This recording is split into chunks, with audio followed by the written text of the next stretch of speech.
Good morning, friends. Good morning. Here we are. Nice to see you arriving, checking in, greeting each other, settling. Sense of a few hundred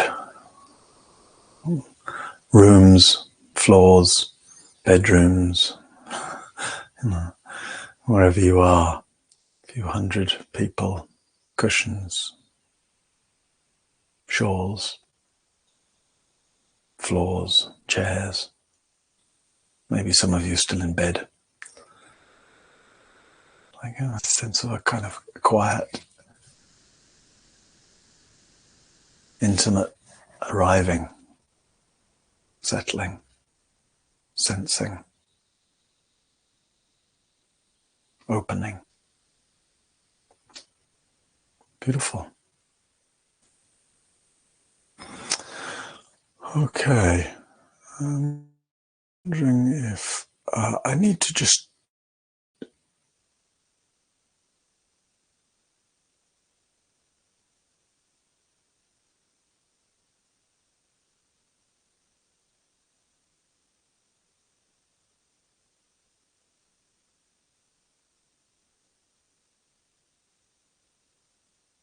I think I'm just taking various qualities that are qualities we can reflect on, cultivate, and that are sort of qualities that are helpful or potent both in meditation and in the wider field of our activities.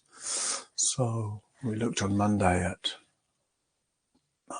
what I was calling the bliss of blamelessness. And I think I probably said on Monday, just that phrase has always been very, very evocative for me, very kind of powerful. Just the phrase itself, it has this kind of sense of a kind of a heart at ease. Beautiful. Anyway, I won't talk about that too much now because, oh yeah, that was Monday. And then yesterday, what was the quality? Significance. We looked at significance and insignificance and the sort of paradox of that. A kind of capacity to sort of relieve oneself of the burdens of the facsimile of personal significance and kind of rest into vast, boundless cosmic insignificance, while at the same time recognizing that, being here is significant. Right? The contact with this moment is significant. It's a vital difference, right? Between being here is significant. There's something kind of beautiful that brings us more fully into life. Whereas making oneself significant is the root of all neuroses, all fear, all drama, all that we suffer over, really, comes from making me and my too significant. All right, on to today then. What was the quality I thought we might look at today? Just resilience. It's kind of simple, but resilience. And one of the reasons I thought about resilience is because, that we're just making that link between resilience in meditation and resilience in the wider field of life. Right. So, if you think about a lot of what we're doing, just by this willingness to sit in the midst of whatever's body is like, however the emotional life is like, just to sit in the midst of it, to sit while thoughts go by and, while those various neuroses or concerns or dramas might appear and disappear, and just to bear witness to our experience, to welcome our experience, to make room for the comings and goings of experience without getting overly involved with it, without identifying with it. There's a kind of the resilience of basically cultivating the capacity to be steady in the midst of what's happening. And that especially means steady with discomfort and reactivity. Right? There's something profoundly liberating. Mostly, as soon as there's discomfort, most people, most of the time, just want to move away from it or fight with it. Right? And as soon as there's reactivity, most people, most of the time, it just gets acted out or it gets suppressed. So both of those are like, there's a lot of friction in all of that. A lot of friction, right? In fighting with discomfort or freaking out about discomfort. A lot of friction in getting caught up in our reactivity and dumping it on other people, for example, or in swallowing our reactivity, being ashamed of it or afraid of it, judging ourselves for it. No, just resilience, or beautiful Pali word, khanti. Khanti means patient endurance. It's like basically that willingness to bear with in a way that's steady, in a way that's gentle. Steady, gentle, open. And then there's some bodily discomfort. Okay. Let me see how much I can be steady, gentle, open. And there's a very, very direct relationship, right, between cultivating that resilience in meditation, the willingness to stay steady with discomfort and reactivity as it just passes through, you know. It's like weather systems passing through and through the sky-like nature of awareness. Right? The sky basically just stays open and clear, even though clouds, rainstorms, you know, etc., might pass through and might cloud or cover or affect the air, the atmosphere. The sky just stays vast and open, even while the atmosphere changes.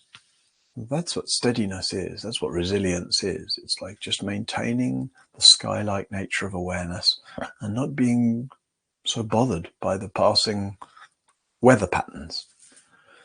And then the link between cultivating that in the fineness, in the subtlety, in the immediacy of meditation, and the way that very directly translates to us being able to stay steady in the face of discomfort and reactivity that might arise in the rest of life, whether that's what, boredom, for example, when you're standing in a queue. You're standing in a queue is always very interesting to see, whether that's a queue at the bank or a queue at the supermarket or a queue in a government office, whatever it might be. What do you do when you're queuing? Where does your mind go when you're queuing? Right? Does it go to boredom or restlessness? Does it go to seeking distraction? Does it go to impatience? Does it go to blame of the person, you know, that's taking too long at the front of the queue? Does it go to worry? No. Or can your mind use what you're learning in your practice? Are you steady? Oh, a moment where I don't have to do anything. Steady. Oh, a moment where I can feel, oh, there's some reactivity. Okay, well, don't act it out. Don't swallow it. Just check it out.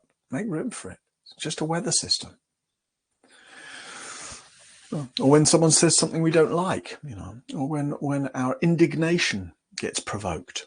And that might be personally, when somebody says something that we get indignant about, or we feel misunderstood, or, you know, the stuff that plays out in the news cycle that we feel indignant about or furious about. Oh, where does that resilience come in? To not just buy into and be carried away by that moment's reactivity, and also not to go unconscious with it or swallow it or judge ourselves for it. And of course, we could do many examples. So that's the invitation really of today. We sit together just like we normally do, no extra different special practice. And we sit together in recognition that we're cultivating khanti paramang tapotitika. Khanti, patient endurance, is like the great tapasya, the great cultivation for burning up reactivity. That's roughly what that Pali phrase means. Khanti paramang Kanti, resilience, patient endurance. Paramang, supreme, the great practice. Tapo, tapo means practice. So paramang tapo, the greatest practice. Titika for burning up reactivity. So you just sit together in the recognition of that. Steady, gentle, open. Beautiful. And then the invitation to take that capacity that we're consciously cultivating in meditation together, and just to see how that can kind of seep into the moments in life where there's some discomfort, some reactivity. Yeah, this is what transformation looks like. It's kind of ordinary, right? I mean, it's profoundly transformative, but we don't need to dress it up in a lot of kind of cosmic or esoteric spiritual stuff. We expect transformation to look like bright lights of some cosmic experience. But actually, maybe it looks like the capacity to stay steady and gentle and open in the face of some physical discomfort, some emotional discomfort, some situational discomfort. Yeah. So, friends, what good fortune to meet together, to cultivate a heart that can stay steady and gentle and open in the face of anything and everything that might come our way. It's like this then that we practice together. Take your seat for meditation.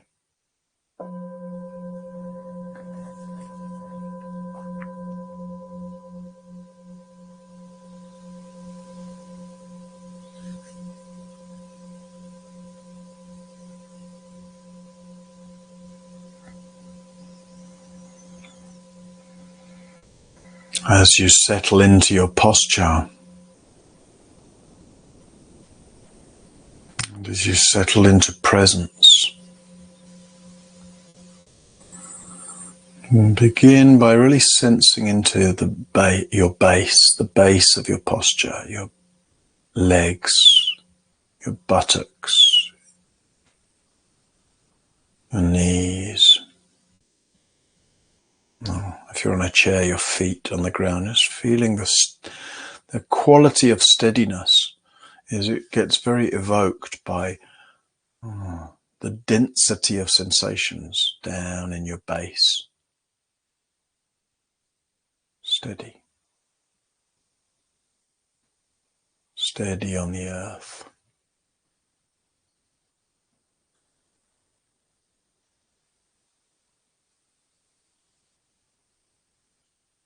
Stable.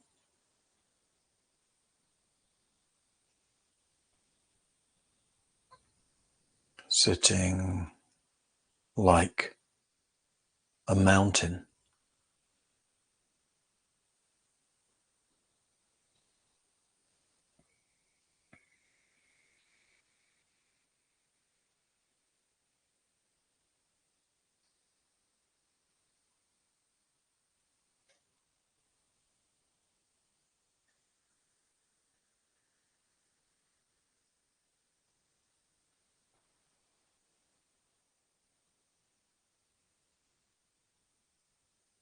Stable as the earth.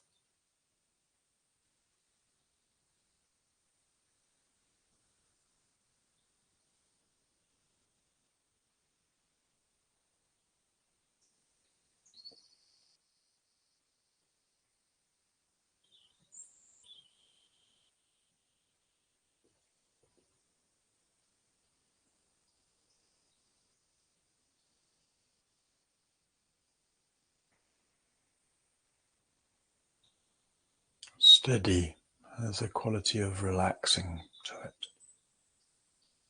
Relaxing into the seated body, relaxing into this stable posture.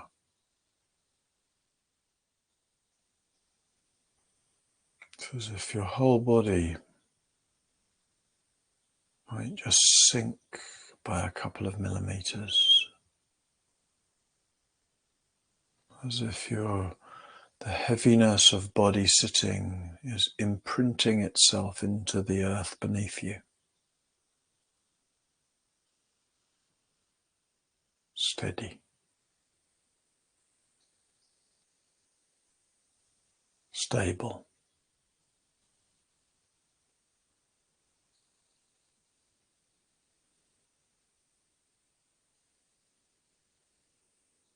Immovably steady.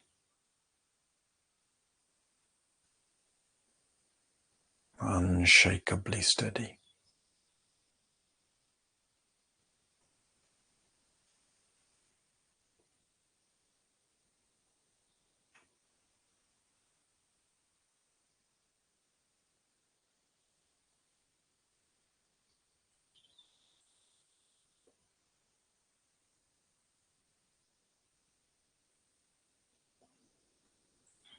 Sensing also into the verticality of your posture and the length of your spine.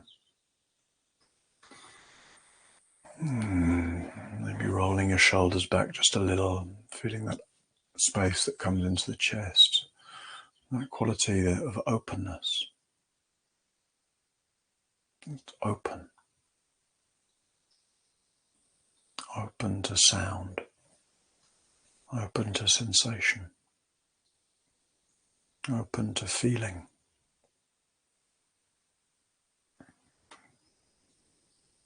Open to the brief weather patterns that roll through consciousness like clouds passing across the sky.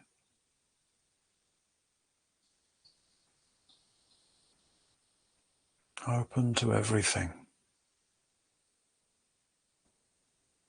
while grasping at nothing.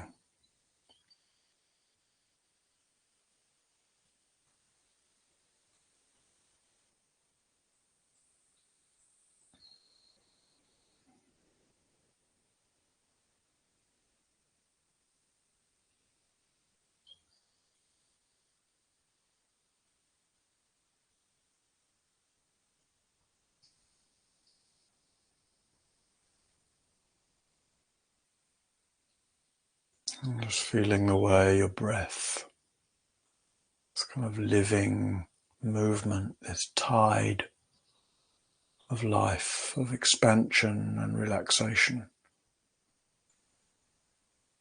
Feeling the way your breath moves in this verticality of your posture, the way it swells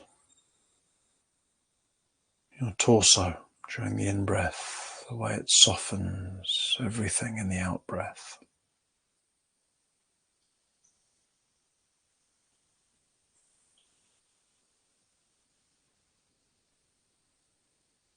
Gentle breathing,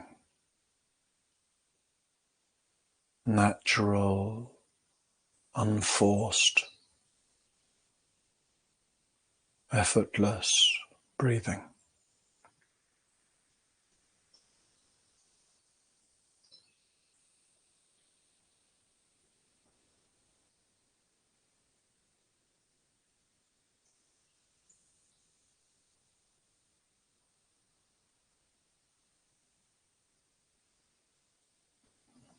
And so here we are in meditation, steady,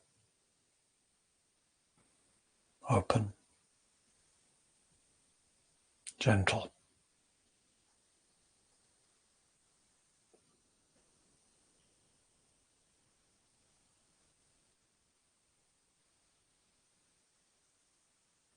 Sitting in the midst of changing experience.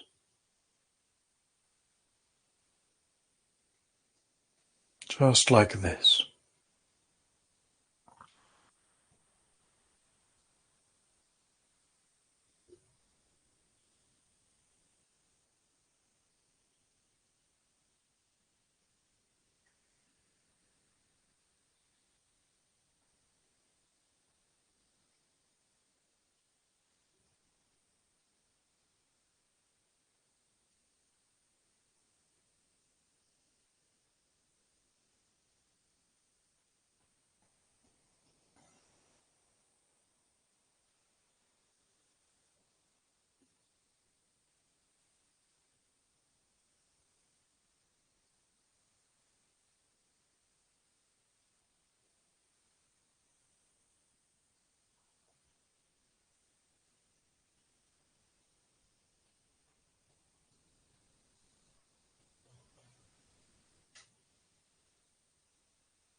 steady, clear moment by moment. Letting the feeling of your posture and of the seated body be an anchor for this quality of steadiness. Steady, while breath comes and goes, while sounds move past, while sensations dance, while thoughts flicker and fade. Just steady. Steady.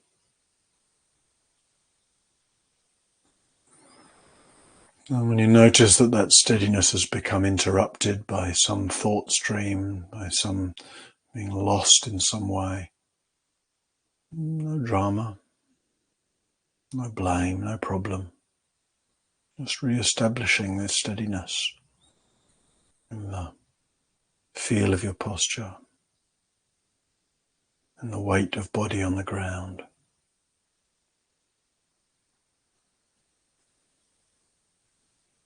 Steady.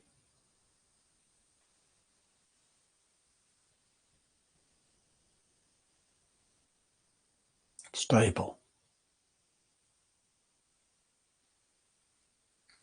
Here.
Open.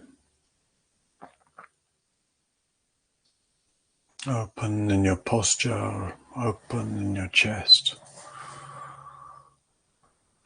Open to the feel of being here. Open to the changing nature of experience.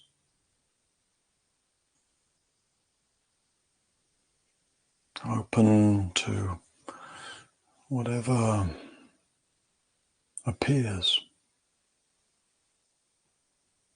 whatever presents itself.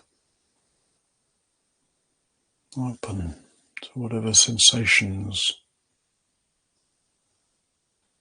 whatever sounds.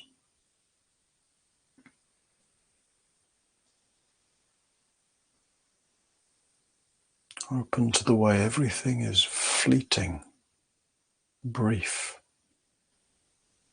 not worth grasping onto.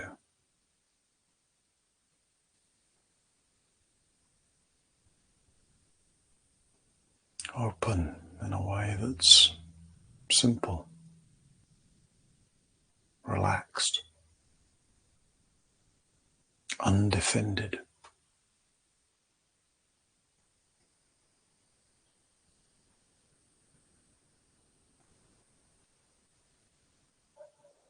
Open like the sky, vast, bright.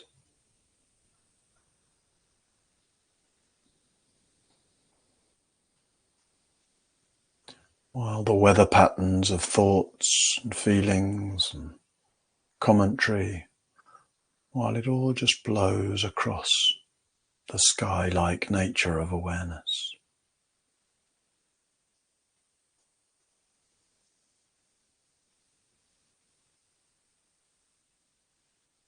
And if you notice that that openness has gotten subsumed into some little obsession or distraction or fixation, no blame, no drama. Just resetting this quality of openness, this receptivity in your chest.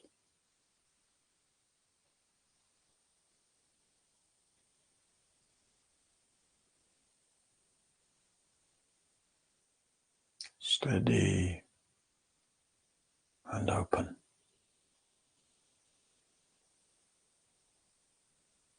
Just like this.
Steady, open,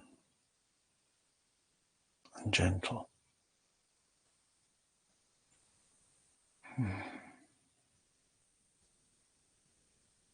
gentle meeting with each moment. Gentleness and expressed in a quality of relaxation, undefendedness. Gentle in the way your hands rest on your knees or in your lap.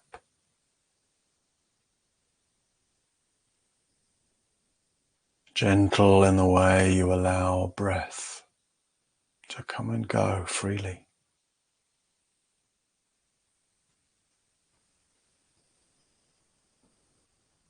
Gentle in your attitude to your mind, your body, and to each changing moment.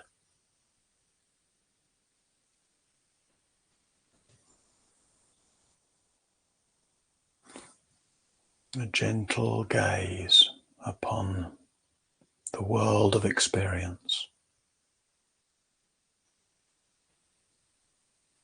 A gentle welcome to all that comes and goes.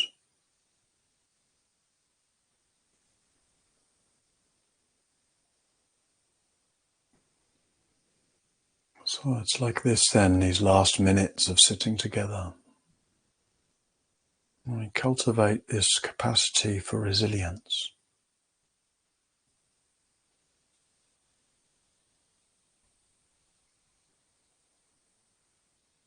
for staying steady and open and gentle in the ways we encounter and navigate life. Just like this.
May we all come to know an unshakable steadiness,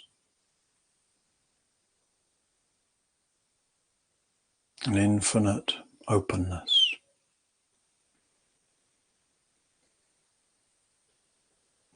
a forgiving and compassionate gentleness.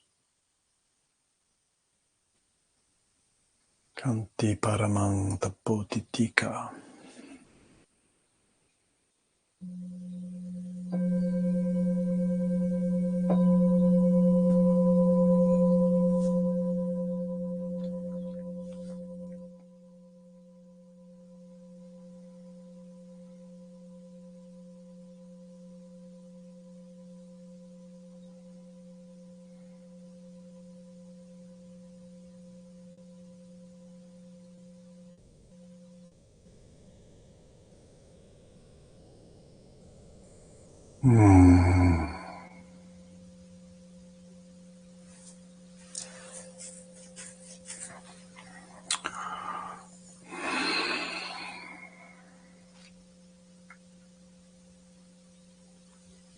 All right.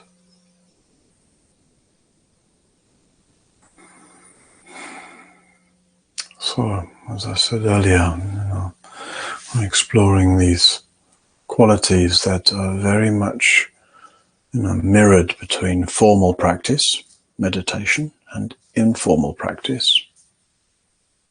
All the moments of life, various activities, and roles and responsibilities, particularly where we notice some friction.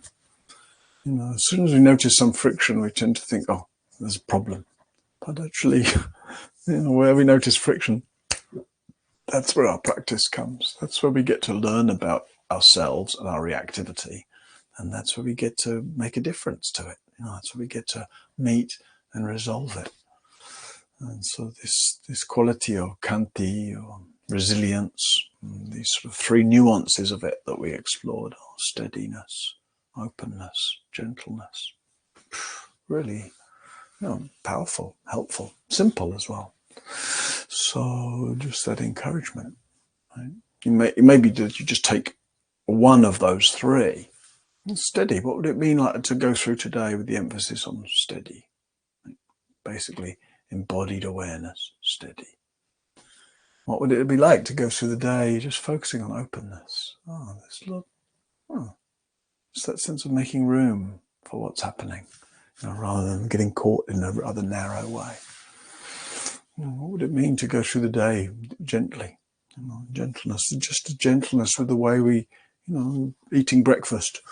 You're gripping the spoon and the bowl a little harder than you need. You're eating a little more. Gentle. Gentle. Coming back to gentleness. Just the way our feet meet the earth as we're walking along. Gentle, etc. Many, many ways to explore these nuances, either individually like that or just collectively. That sense of our just getting a taste of khanti paramang, just a taste of a kind of capacity to bear with what's happening without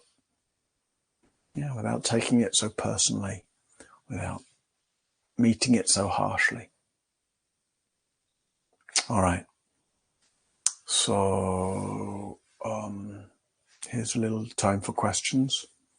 Feel free to type a question in the chat or to raise your hand if you'd like to kind of come on screen and ask me directly. While you're coming up with questions, a couple of things. I'm going to be in London for a day of teaching at London Insight on sometime later this month. Not this, I think it's 3 Saturdays from now. Last 23rd, 24th maybe. 23rd of March. Saturday, 23rd of March. So if you're in London or near London and you want to come along, please feel free. And you can see that on the London Insight website or on my website, or I think I've posted about it on Instagram, etc.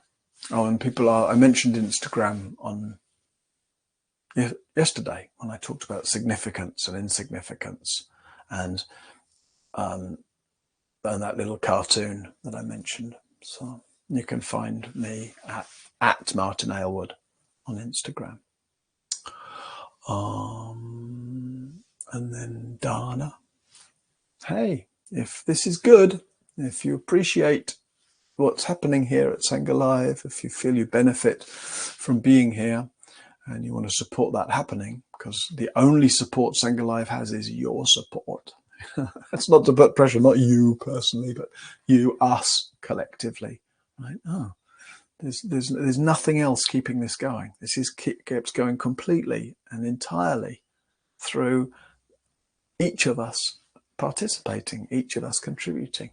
It's kind of beautiful. So if you feel able to, moved to support that, then your dana is very welcome and is a very, very direct and intrinsic part of, the collective support that allows us to be here, which allows us to offer the support to you, etc.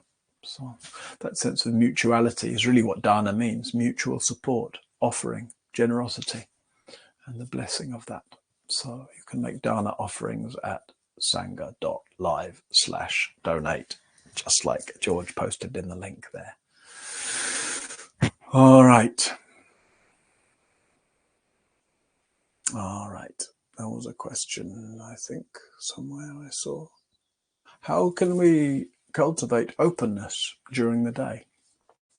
Well, one way is just to notice how our attention tends towards a kind of narrowness, a fixation.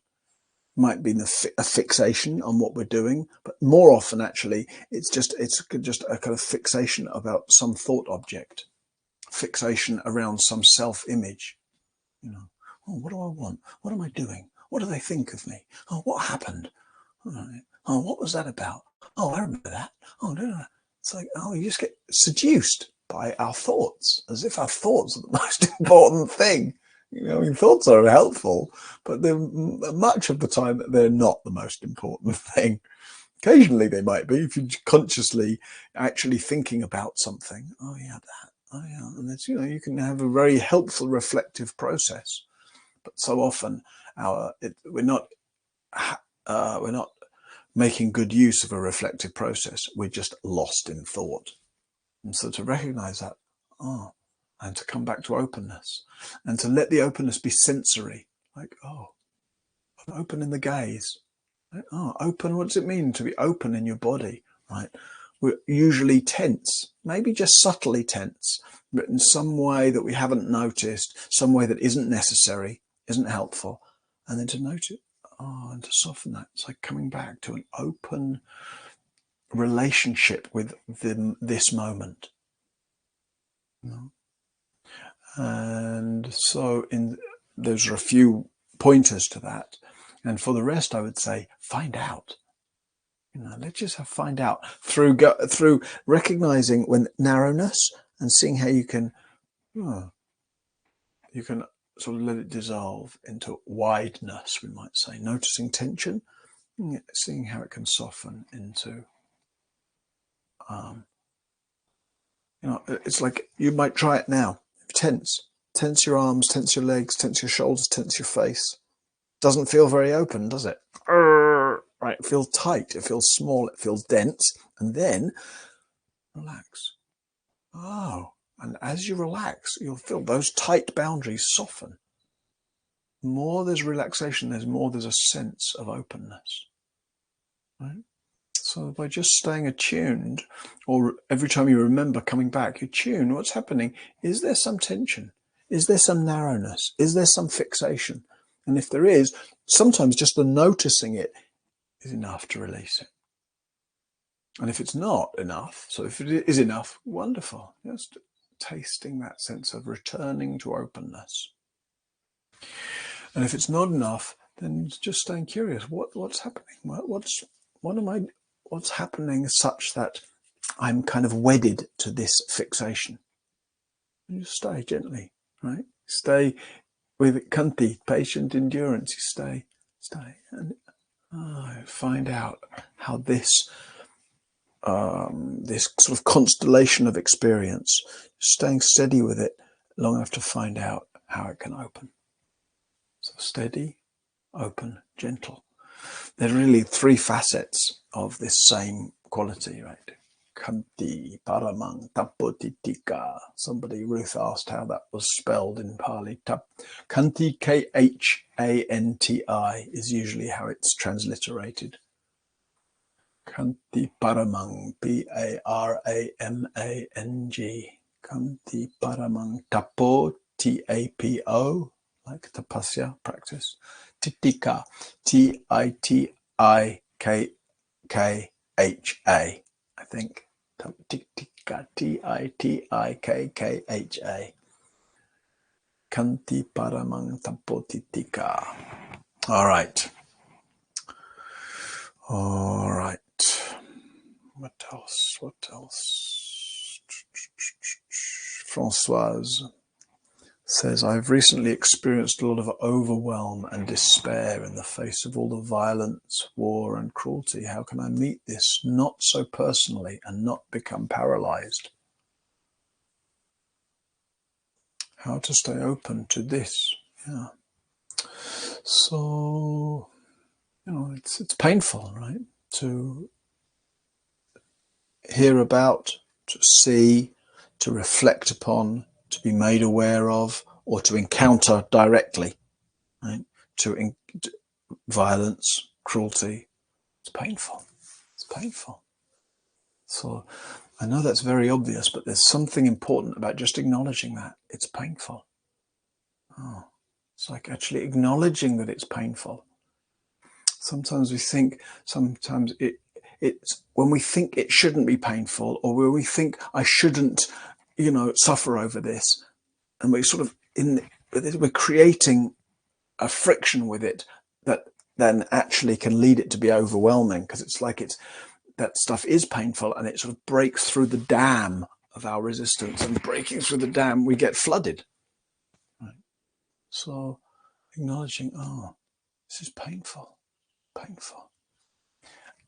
And then what the question might be, if it's leading to overwhelm and despair, what am I doing to the fact that it's painful? What am I doing to it that's making it flood me, rather than just being aware, oh, it's painful? Because it's just an intrinsic part of life, right? Any time, any place, any history, on a small scale, large scale, violence and cruelty is one of the things human beings get caught in.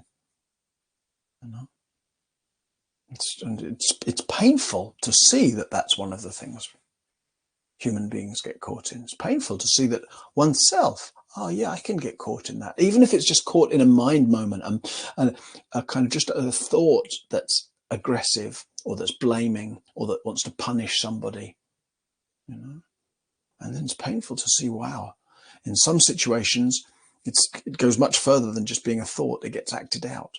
And in some situations it gets acted out with all these kind of appallingly painful results. Wow. So it's painful, acknowledging that it's painful.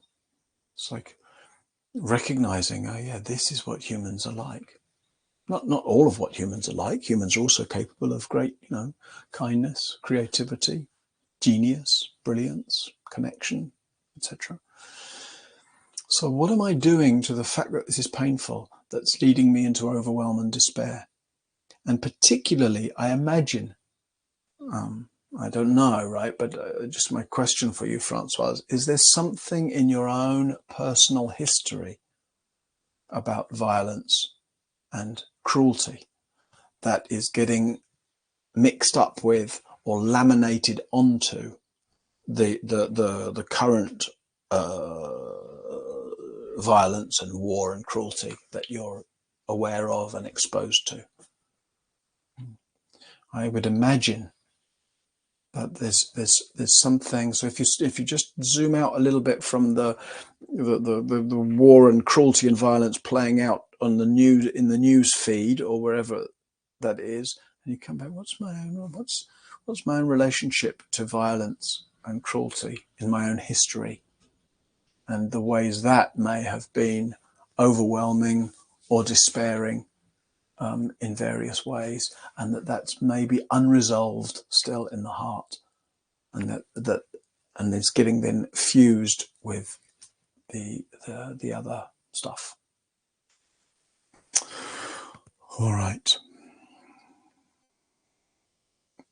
So some of you are just writing reflections. I will take the time. Like Helena, you've written something there. Somebody else wrote a reflection above. I won't read them now so that I can answer questions, but I will. I'll look back and read them at the end of the meditation. Heidi says, my history has meant that during that has meant me enduring many things that were not good for me.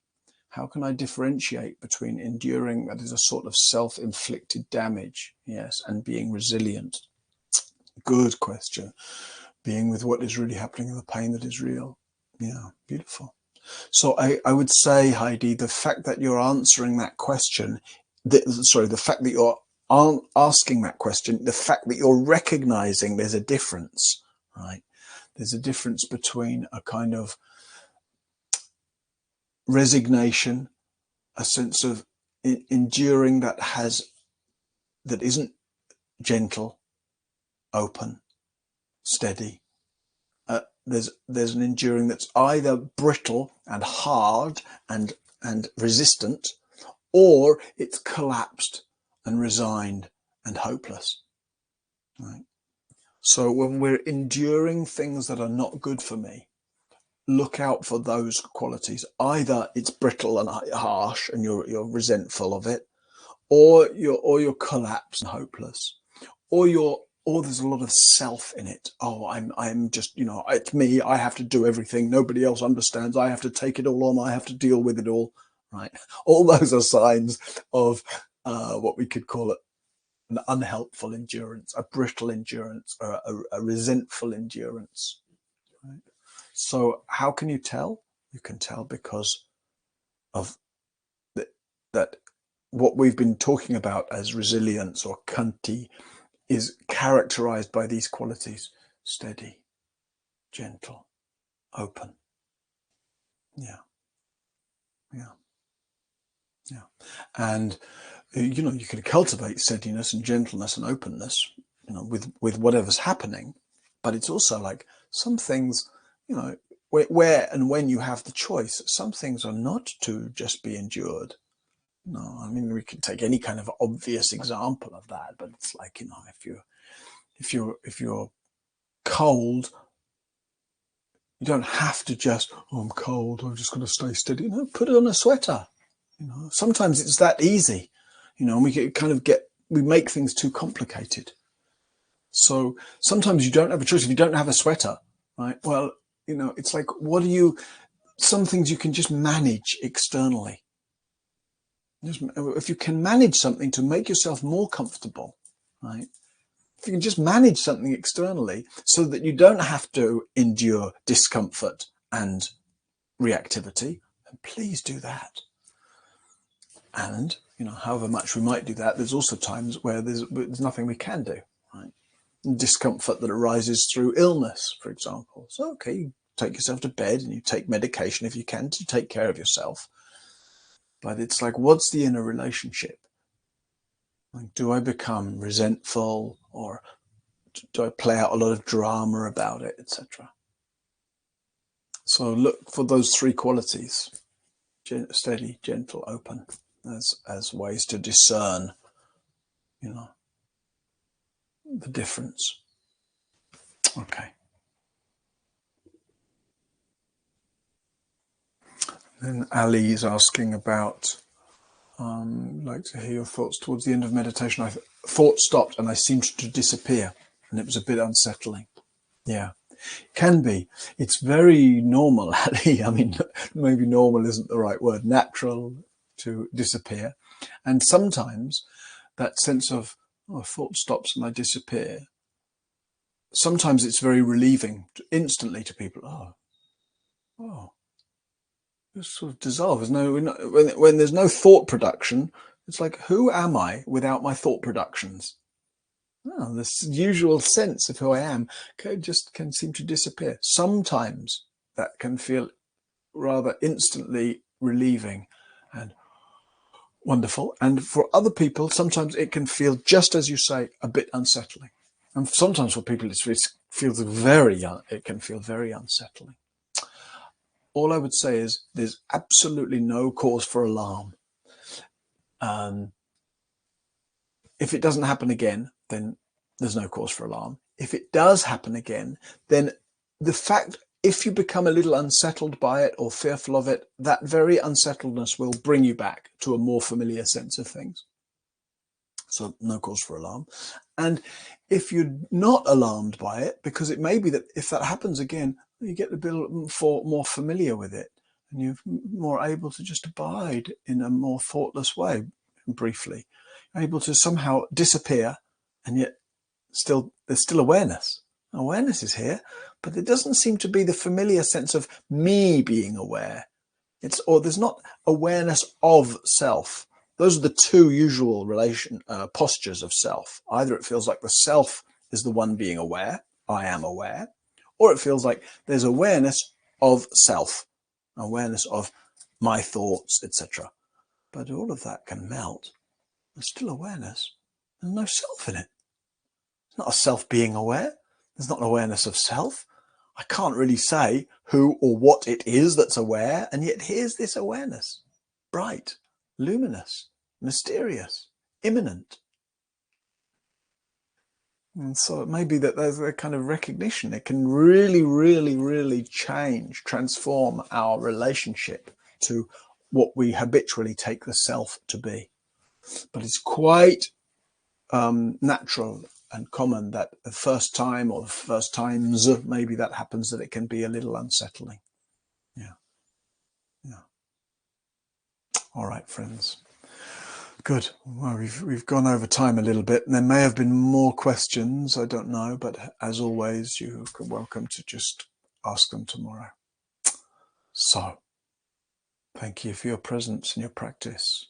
Please go through the day as much as possible in a way that's steady, open, gentle. See you tomorrow. Thank you.